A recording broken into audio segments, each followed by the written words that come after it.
Hello, everyone. My name is Dave Bowden, the news editor here at Ballotpedia. We are almost at the end of September, which puts us less than 6 weeks away from the 2019 general elections taking place on November 5th. And that also means that we're approaching the last quarter of the year, and with that, the start of 2020. If you follow politics like we all do at Ballotpedia, this has been a very, very exciting time, and it will be a very exciting time. So, with the 2020 elections approaching, we have the presidential race, filing deadlines for candidates, and believe it or not, the certification process for ballot measures is well underway. 40 statewide ballot measures have already been certified in 19 states for next year.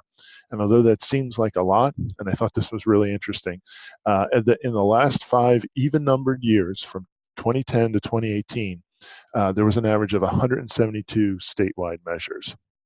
Um, so we thought it would be really interesting to talk about the ballot measure landscape today, which includes measures that have already been certified for the 2020 ballot, which topics seem to be getting the most attention across the country, and what could happen in the weeks and months ahead. To help me do that is Josh Altick, who is the project director of our ballot measures team. Josh's team follows and covers this stuff inside and out, so I'm looking forward to learning a ton today. So Josh, thanks for taking the time to talk with me today. Yeah, thanks for having me on. As early as it is, what do we know about 2020 ballot measures, and what can we expect? Just set the stage for us if you can. Yeah, so like you said, there are already 40 measures certified for the ballot in 19 different states. To put this in context, that's just a little bit under the average for this stage in the cycle from 2012 through 2018. So we're kind of right on track as far as how many measures are likely to be on the ballot, as well as we can predict that right now. So this includes 6 citizen-initiated measures. A lot of the signature deadlines are yet to happen for initiatives, so this makes sense. A lot of the legislative referrals are put on the ballot in previous sessions. So we've got 33 legislative referrals and 1 automatic constitutional convention question in Iowa. Interesting. All right. So I know that a lot goes into just even a single ballot measure, making it all the way through the process. What factors do you expect will play a role in shaping the number of measures that are going to appear on the 2020 ballots? Yeah, so like you said, there's a ton of factors, and a lot of them are specific to a given state. But one of them that kind of was a nationwide phenomenon was a big turnout in 2018. Ballotpedia identified in 2014 that a particularly low turnout in those midterm elections actually cleared the way for big kind of banner initiative years in 2016 and 2018, because the signature requirements in the approximately half of the states that have an initiative process are based on midterm election turnout. So that kind of gave some opportunities that otherwise wouldn't have been there. Well, that's definitely not the case for 2020. 2018 had a much higher turnout than 2014. And you can kind of see from the chart that's on the screen here that ended up increasing the signature requirements in a lot of states. It might not look like a lot. It's about half of the states that even have a process. But among those 13 states, you'll see some of the likely customers for a large number and a lot of interesting initiatives. So that's going to be a big role and kind of one of the factors that we look at. Especially interesting to note are Arizona and California. California there with that 70.3% increase puts California's signature requirement at the highest it's actually ever been in the history of the state's process. And then Arizona is up there as well. So yeah, there's a lot of other factors, but that's going to be one of them. It's not going to be as easy to get a measure on the ballot in 2020 as it was in 2016 and 2018. So that may be definitely a challenge for folks looking to get initiatives on the ballot as compared to prior years. Let's take a look at things by subject or by topic. Which topics seem to be drawing the most attention and could really excite voters and people involved in these initiatives in 2020 specifically? Yeah, obviously 2020 is the last year to get redistricting processes changed. So it's the last year for redistricting related measures before 2021 redistricting.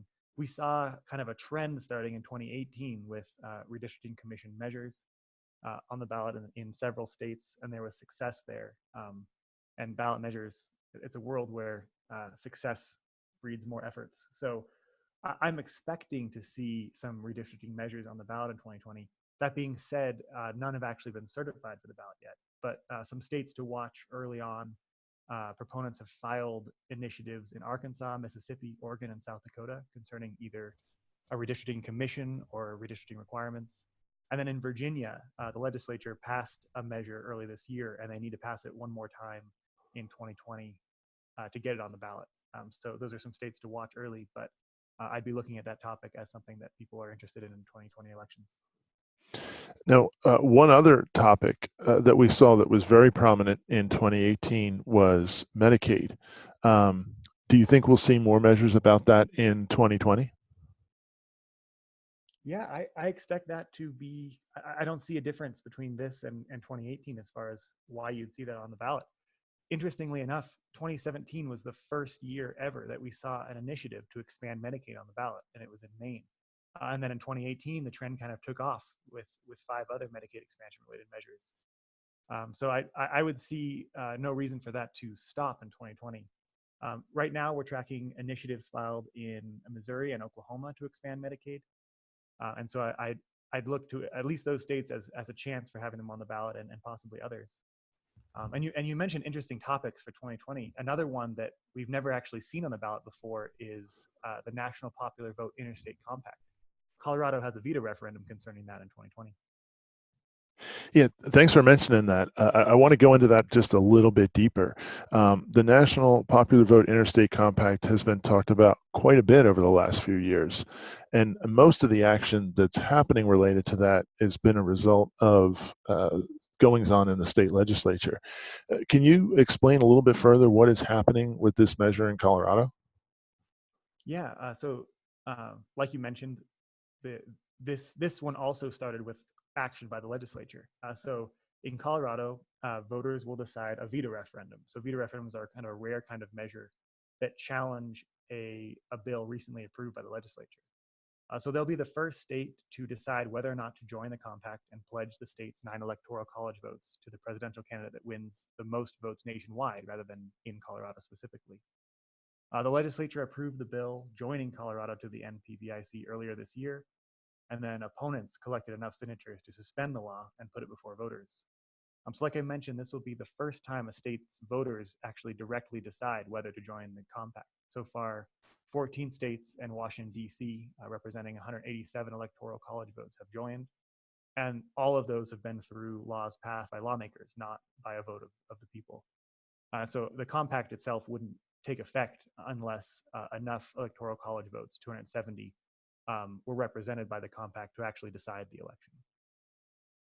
One side note on this, for Colorado, this is kind of an interesting year too, because Colorado voters haven't seen a statewide veto referendum since 1932. So it's been almost 9 decades before they've even seen this type of measure on the ballot. That is some really fascinating background. Thank you for that, Josh. All right, so we're going through a lot of the main topics that seem to attract a lot of attention, a lot of initiatives. We talked about redistricting, we talked about Medicaid, this Colorado thing. Now we want to talk about, if we could, marijuana and minimum wage changes. And these have been regularly on the ballot in the last several years. And I think with respect to marijuana legalization, that's really had a lot of its success is through ballot initiatives. Are we likely to see any measures on these topics in 2020? Yeah, the 2 perennial topics for ballot measures. So for marijuana, no measures are currently certified for the ballot, but we've seen recreational marijuana initiatives filed in quite a few states: Arizona, Arkansas, Florida, Mississippi, Missouri, Nebraska, North Dakota, and South Dakota all have initiatives that have kind of worked through the process at least a little ways. So I'm not expecting us to see those measures on the ballot in all those states, but likely candidates. Arizona, they obviously voted on marijuana recently, and they could be on track to vote on it again there. North Dakota had a very unconventional marijuana measure in 2018, and they're kind of a lot of the same players are back again for a more conventional measure, and we could see it on the ballot there as well. So I definitely expect it to be an issue. We can't be sure this early in the process, but it's very likely. And then medical marijuana, which hasn't been on the ballot as much recently, could make kind of a resurgence and show up in Mississippi, where proponents actually recently submitted signatures for a 2020 measure. And then as for minimum wage, it's looking more and more likely that Florida voters will decide a $15 per hour minimum wage initiative in 2020. Unofficially, they're reporting about 687,000 signatures out of a little over 750,000 required to get that on the ballot. Now, that's unofficial, and the petition still needs to meet distribution requirements, but that's the state I would look at, especially given its size and the impact there for the next big minimum wage measure. That's some really interesting look at the topics that have historically, over the last several years, been very prominent in a lot of these initiatives and a lot of these ballot measures. Now I'm going to ask you to look in your crystal ball a little bit and see if there are any topics that look like they're emerging as a ballot initiative trend or might become one. Sure. Yeah. I mean, marijuana is the most successful ballot initiative trend in recent years, and when you see success on a topic, it's frequent that that policy gets brought up again and again on the ballot, and so it's a world that's very susceptible to trends. It's early to see what trends might be starting in 2020. We mentioned Medicaid, which is kind of, I would say that trend might have started in 2018, and redistricting. One of the ones to keep an eye on is there's efforts across multiple states to change the constitutional language concerning citizenship and voting. So Alabama and Florida voters will decide a constitutional amendment to make citizenship a requirement to vote, while currently the state constitutions simply guarantee that citizens have the right to vote. So a small change in the language. And that's how most state constitutions are. And the backers of this policy change have sort of expressed that they're interested in working in multiple states. That Florida measure was actually just certified for the ballot late last week. So that's another one to watch. It kind of started in 2018 with North Dakota, which had an identical measure on the ballot, and that was approved. And we've seen a couple of other ones filed, namely in Colorado and Maine, targeting that 2020 ballot. So if there's success there, you could see that becoming kind of a trend. That's very interesting. That's very interesting. All right. Now let's look a little bit more.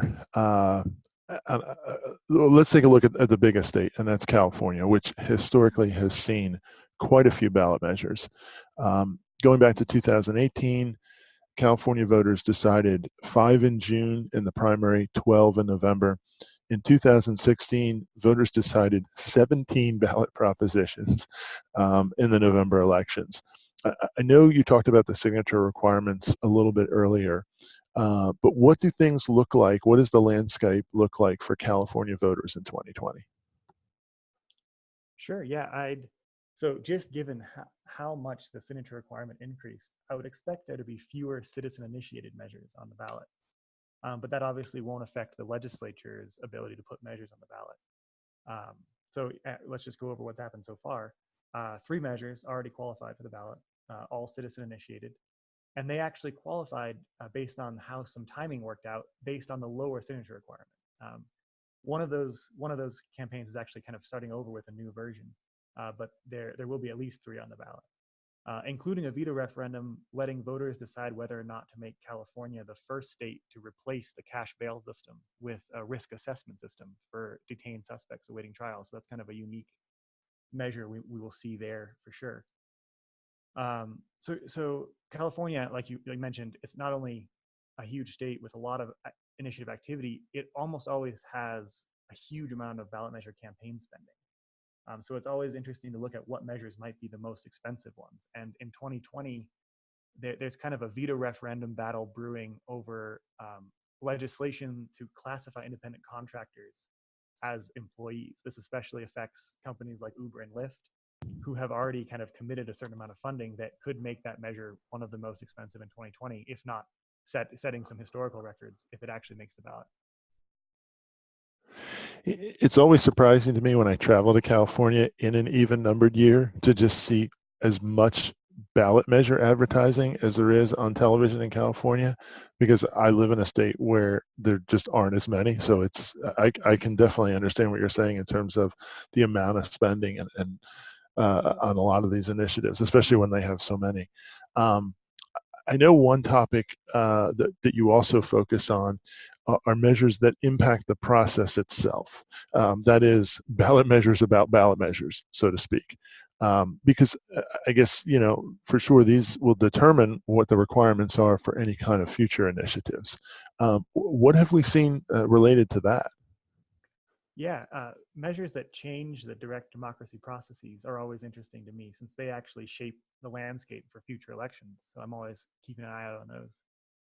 Significant examples of these meta measures, as I call them, will be on the ballot in North Dakota and Arkansas, at least in 2020. We might see others emerge as well. North Dakota voters will decide a proposal put on the ballot by the legislature to require kind of a unique scenario for initiated constitutional amendments. Either they'll have to be approved by voters and then approved by the legislature, or if the legislature does not approve them, they'll have to go back to the ballot for a separate approval by the voters. So two successive elections. So that would be unique in North Dakota if it passes. The only other state with anything similar is in Nevada, where the requirement is actually just two successive approvals, two elections for each citizen-initiated constitutional amendment. So that one I have an eye on just because it's absolutely unique. No other state would have a requirement quite like it. And it would be definitely an impediment to anyone kind of hoping to launch an initiated constitutional amendment petition process in North Dakota, because you'd have to wait twice as long, potentially, and you have opponents have twice as many opportunities to oppose you. And then in Arkansas, kind of another big change. One of the biggest factors, besides just how many signatures you have to collect, is whether or not you can focus that signature gathering in really highly populated areas. So in 2020, voters in Arkansas will decide whether or not to really increase the state's distribution requirement and force a gathering to be spread out across the larger portions of the state. So that would have a big impact on how many initiatives we saw in Arkansas going forward as well. That's definitely something to keep an eye on. All right, so we've touched on quite a few topics. We've talked about trends. We've talked about California. What about any specific individual measures that you have found either already approved or are on the horizon that you think are particularly interesting or unique? Sure. Yeah. There's actually, as you say that, my mind jumps to a measure in Montana that would remove the authority of local governments to regulate firearms. And this measure sticks out to me because it's one of the few changes to state statute that you'll actually see on the ballot. Legislators obviously can approve statute without putting them on the ballot in most cases. Well, that's not the case for constitutional amendments. So when you see one of these statutes on the ballot, there's always a reason behind it. In this case, the legislature tried passing an identical measure, but it was vetoed by the governor. And sort of in anticipation of that, the legislature passed this additional one that puts it on the ballot as opposed to sending it to the governor's desk. So, and in Montana, the governor has no option to veto legislative referrals to the voters. So this is a really interesting example of kind of a byproduct of divided state government. And the topic itself is also pretty compelling. It has a lot to do with regulations passed by Missoula and other local regulations regarding firearms and background checks for firearm purchases. All right, all of this information has been outstanding, and it makes me so interested in seeing how things are going to develop in 2020. But also I know that the landscape changes so rapidly. So and it's very possible things will change and there'll be a lot of news happening in just the next several weeks. What can you tell us about what's on the horizon? Yeah, so things to keep your eye on in the next few weeks or months. You always look to see when a measure, when proponents submit signatures for a measure, because that's one of the biggest steps in qualifying for the ballot. And so signatures have been submitted for two measures so far. A veto referendum targeting the repeal of a law in Maine that would remove religious and philosophical vaccination exemptions. And that actually, vaccinations could end up being an interesting topic on the 2020 ballot. There's some measures in California that could end up on the ballot, also related to vaccination exemptions. But that's one to keep an eye on. And then also I mentioned that medical marijuana initiative in Mississippi. Mississippi doesn't have very many initiatives. So when someone submits signatures, you kind of keep an eye on it and look to see if that measure qualifies. We're also expecting the first legislative referral to be certified in California very, very soon. We're expecting Governor Newsom's signature on a $15 billion school facility bond that'll be on the ballot in 2020 in California. And then one thing really interesting for me, one of our staff writers, Ryan, took a deep dive and looked at a lot of data from California initiative filings in the last 4 cycles. And he basically found that on average, half of the measures that end up qualifying for the ballot are initially filed in this period between September and December of the prior year. So in other words, you're going to get your first look at initiatives that are likely to be on California's 2020 ballot in the next 4 months. Now there's going to be a lot of filings that have no chance to make the ballot, but among those are going to be the ones that are actually going to be on the ballot. So it's a good time to turn your attention to California and our coverage of California propositions to see kind of what that landscape ends up shaping up as. And then a few signature deadlines to be aware of. Veto referendums targeting bills passed by the legislature in Oregon this year. Those signatures are due September 27th, so very soon. Veto referendum in Ohio targeting an energy-related House Bill 6. Those signatures are due October 21. And then I mentioned the vaccine-related veto referendums in California. Those signatures are due December 19. And then December 27 is the first real initiative filing deadline for initiatives in 2020. And one to keep an eye on is an initiative in Ohio requiring background checks for gun purchases. Signatures have to be submitted right at the end of the year for that one to qualify. All right, this gives me definitely stuff that I've been scribbling down on my calendar to keep an eye out for, because this is it's amazingly interesting to see how the process unfolds. Thank you for all this information, Josh, and for joining me here today. As we mentioned throughout, there's a lot happening with ballot initiatives as we head into next year. And if you're interested in staying in the know on this topic, we have a free monthly newsletter called the State Ballot Measure Monthly that goes into more detail about what's been certified for the ballot and links to find more information. I encourage you to give that a look if you're inclined. Just go to our site, ballotpedia.org, and search for State Ballot Measure Monthly. And you can then go to the splash page for that, subscribe, explore some previous issues. It's a really, really neat read. Obviously, there's so much happening in the world of politics right now. There are 3 interesting governor's races that will be decided this year in Kentucky, in Louisiana, and Mississippi. There's also everything that's happening with the presidential election and other 2020 races. So to stay on top of things, please consider subscribing to any or all of our email newsletters. That includes the daily presidential news briefing and also the Daily Brew, which comes out every single weekday.